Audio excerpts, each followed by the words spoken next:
5월 26일 목요일 하나님께서 주시는 말씀은 고린도전서 11장 27절부터 34절까지입니다. 봉독을 합니다.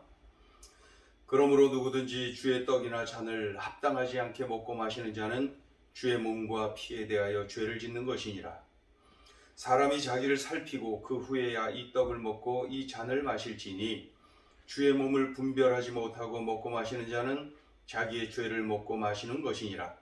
그러므로 너희 중에 약한 자와 병든 자가 많고 잠자는 자도 적지 아니하니 우리가 우리를 살폈으면 판단을 받지 아니하려니와 우리가 판단을 받는 것은 주께 징계를 받는 것이니 이는 우리로 세상과 함께 정죄함을 받지 않게 하려 하심이라.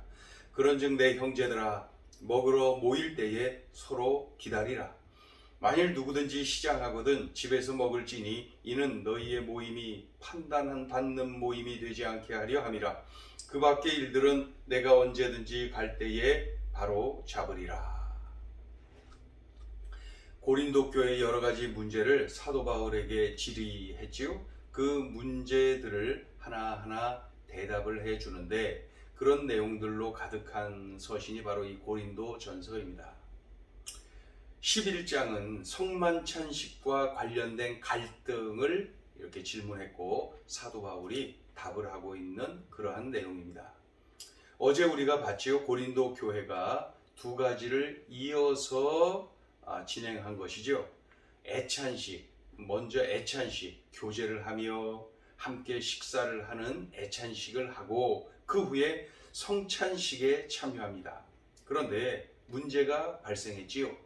부자들이 각자 준비해온 음식을 먼저 먹는 겁니다. 배불리 먹고 취하기까지 해요. 그러면은 일을 끝내고 늦게 도착한 이 가난한 사람들, 음식도 준비하지 못한 이 불쌍한 가난한 성도들이 와서 어떻게 해요? 먹을 것이 없어요. 시장이에요. 애찬식으로 형제간에 교제하고 축복하는 자리가 되어야 되는데 형제간에 마음 상하고 갈등하고 분쟁이 일어난 것이죠. 그러니 그런 마음으로 성찬식에 참여한들 예수님의 살과 피를 기념하고 구원의 은혜, 대속의 은혜를 감사해야 되는데 그렇게 되겠습니까? 마음이 상할 대로 상했거든요. 교회에 큰 문제가 생긴 겁니다. 서로 갈등하고 서로 분쟁이 일어난 것이죠. 이러한 질문에 사도 바울이 엄격하게 꾸짖습니다. 뭐라고 꾸짖었나요? 하나님의 교회를 업신여기는 짓이다.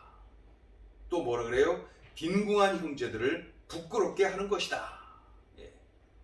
이어서 성찬식이 무엇인 줄 아느냐 하면서 그 의미를 상세하게 가르쳐 주었습니다.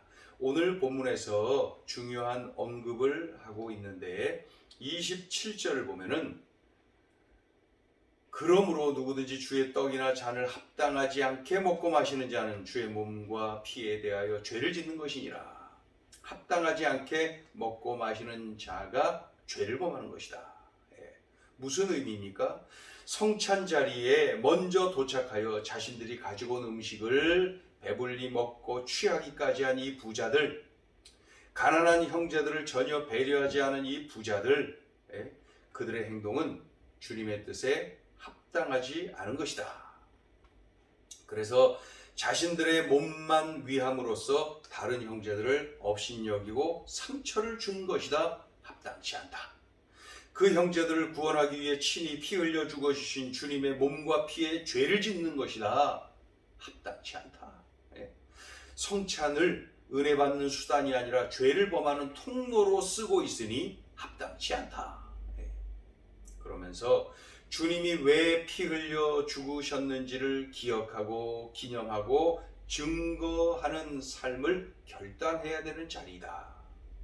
주님이 죽기까지 사랑한 저 형제들을 사랑하고 축복하는 자리이다. 그것을 강조합니다. 이어서 30절을 또 읽어볼까요? 30절. 그러므로 너희 중에 약한 자와 병든 자가 많고 잠자는 자도 적지 아니하니 그러므로 성찬을 합당치 않게 받음으로 무서운 일이 일어났다는 거예요. 하나님이 징계를 하셨다는 거예요. 약한 자, 병든 자, 아예 죽는 자들까지 그 숫자가 적지 않은 것을 알지 못하느냐, 이렇게 징계를 내리셨다는 거예요. 이런 징계는 속히 돌이켜라, 속히 돌이켜야 한다라는 하나님의 뜻이 담겨 있다는 것을 알아야 된다는 것이죠. 속히 돌이켜라. 이제 마지막으로 권면합니다. 서로 기다려라. 33절을 읽어보죠. 그런즉 내 형제들아, 먹으러 모일 때에 서로 기다리라. 즉 가난한 자들이 올 때까지 기다려라. 오거든 함께 먹고, 오거든 함께 교제하고, 오거든 함께 축복하고, 그래야 된다. 오늘 그런 내용입니다. 자, 오늘 주시는 메시지입니다. 첫째, 주님의 몸인 교회를 분열이 아니라 견고하게 세워야 한다. 당시에 가난한 이 성도들, 음식도 준비하지 못하고 헐레벌떡 달려온 이 성도들 대부분이 노예 신분이었습니다. 노예들이었습니다. 당연히 시간적으로 제약이 있었겠지요. 그러니 일이 끝나는 대로 헐레벌떡 달려와도 이미 부자들은 음식을 각자 준비해 와서 그것들을 다 먹고 마시고 취하기까지 하고 있다는 거예요. 형제를 인정하고 형제를 배려하지 않으니 시험에 들지요, 교회가 분열되지요, 주의 영광을 가리지요. 그러니 그들이 속히 돌이켜야 한다라는 의미로 주님이 징계까지 하셨다는 거예요. 왜 그랬어요? 주님의 몸인 교회를 분열시키는 것은 안 된다. 주님이 핏값으로 사신 주님의 몸된 교회를 견고하게 세워야 한다. 분열이 아니라 견고하게 세워야 한다. 주님의 몸인 교회를 분열이 아니라 견고히 세워야 한다.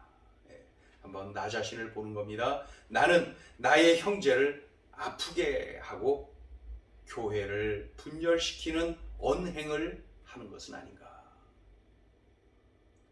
알게 모르게 나는 나의 형제를 아프게 하고 교회를 분열시키는 언행을 하고 있는 것은 아닌가.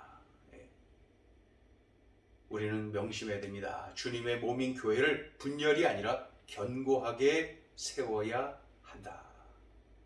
자, 둘째 주시는 메시지입니다.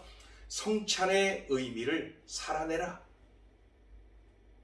성찬은 예수 그리스도께서 우리를 구원하시려 몸을 찢기고 피를 흘려 주셨음을 기억하고 기념하는 겁니다. 또 이 놀라운 구원의 은혜, 대속의 은혜를 증거하는 삶을 결단하는 겁니다.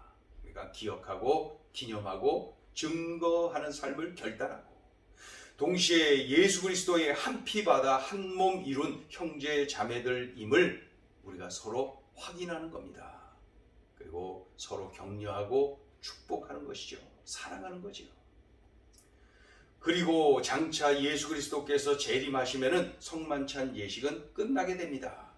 그때가 되면은 우리가 예수님과 천국에서 식사하게 될 테니까 말이죠. 그러니 그때까지 예수 그리스도를 기억하고 기념하고 증거하고 형제를 사랑하고 격려하고 축복하고, 이러한 성찬의 의미를 우리가 살아내야 됩니다. 예수 그리스도를 기억하고 기념하고 증거하고 형제를 사랑하고 격려하고 축복하고, 이러한 성찬의 의미를 살아내는 겁니다. 그날 그때까지 말이죠. 우리가 이렇게 살자고요. 이렇게 살 때에 주님이 기뻐하시고 주님이 영광 받으시고 또한 우리가 행복합니다.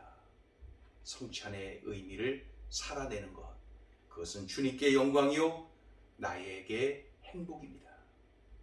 기도합니다. 하나님 아버지, 소중한 음성을 들려주시니 고맙습니다. 우리들이 들려주신 이 말씀을 삶의 현장에서 살아내게 하시고 주님께는 영광이요 또 우리 모두는 행복한 삶을 누릴 수 있도록 은혜를 베풀어 주옵소서. 나로 인하여 형제가 소외당하고 나로 인하여 형제가 아파하고 힘들어하는 것은 아닙니까? 나로 인하여 교회가 분열되고 힘겨워하고 공동체가 어려움을 겪는 것은 아닙니까? 우리들의 참으로 삶 속에 분열이 아니라 교회를 더 견고하게 세워나가는 우리 모두가 되게 도와주시옵시고 무엇보다도 성찬의 의미를 살아내게 하여 주옵소서. 예수님의 이름으로 기도 올리옵나이다. 아멘.